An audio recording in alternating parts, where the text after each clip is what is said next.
actions. Vice President Mike Pence, an extraordinary statement asking leave of the Senate to address the Senate in his role as President of the Senate, condemning the actions as well from his seat as President of the Senate. And of course, Chuck Schumer, the Democratic leader of the Senate, doing the same, placing the blame more squarely on President Trump, who was not mentioned by either Mitch McConnell or the Vice President, though they did condemn the actions today. I want to bring in Mary Bruce, our senior congressional correspondent. We also heard from James Lankford of Oklahoma, a distinct change in tone. He was one of the senators who joined the objections at the beginning of this process to the electoral states from the state of Arizona and perhaps other states. It was clear, he said tonight, that Joe Biden is going to be certified. It seems to be the beginning of a change of heart among many Senate Republicans. George, it certainly seems that Senator Lankford is backpedaling here, and it seems that he is likely to now be dropping his objections here. And we are seeing a growing number of Republicans. They are under tremendous pressure, not just from Democrats, but members of their own party. So in addition to Senator Lankford, we have heard also from Senator Marsha Blackburn, Senator Steve Daines, Congresswoman Kathy McMorris Rogers. It seems that Senator Ron Johnson may also be dropping his objections. And I think you have to remember how this day started. You know, this was supposed to be, we were braced for hours of political performance for President Trump, objecting to these results as the president has demanded. It was a move that was not going to change the outcome, have any impact on the race.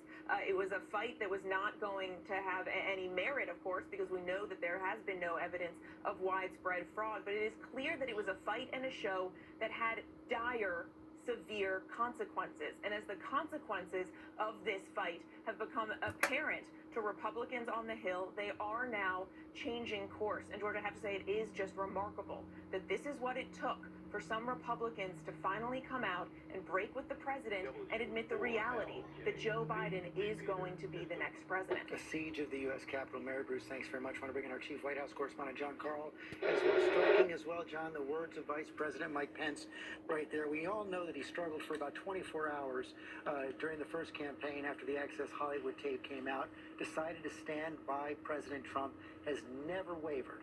In the more than 4 years since then, he's been under tremendous pressure from the president to try to do something that would not be constitutional, to overturn the election's results. He made it clear that he could not and would not do that yesterday.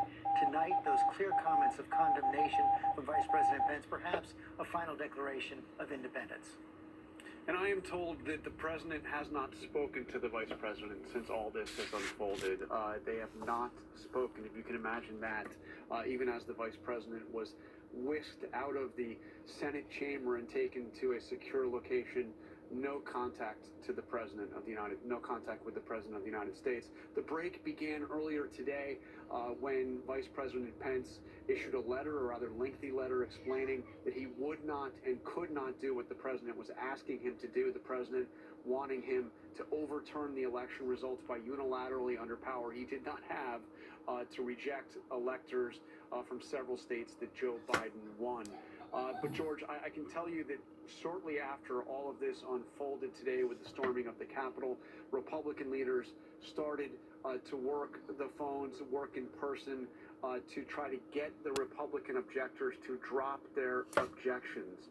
This is something I am told that Kevin McCarthy, the Republican leader in the House, who had supported the objectors, was among those in Republican leadership trying to get his colleagues to say enough is enough, that we must continue this, drop the objections, and get on with certifying Joe Biden as the winner.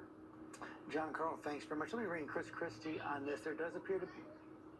Okay, I'm sorry, excuse me. We don't have Chris Christie. I want to bring this to Cia Vega instead. So we were talking to Chris Christie earlier today. Said he was trying to get through to the president to make this condemnation earlier in the day. He didn't get through. We saw what the president did after that. We've heard from Vice President Pence right here. It's pretty clear we're not going to hear from President Trump again tonight. And the last words we heard from him were that his supporters who rioted in the Capitol today were great patriots. And if we were expecting to hear from him on social media, that's not going to happen now, George, because his accounts have been shut down, particularly on Twitter, for the next 12 hours, because he's essentially being accused of spreading these lies and dangerous information that we've been hearing from him. And he has been sending this mixed message to supporters saying, go home, but in the same breath saying we love you, and yet then continuing to spread these lies. You know, the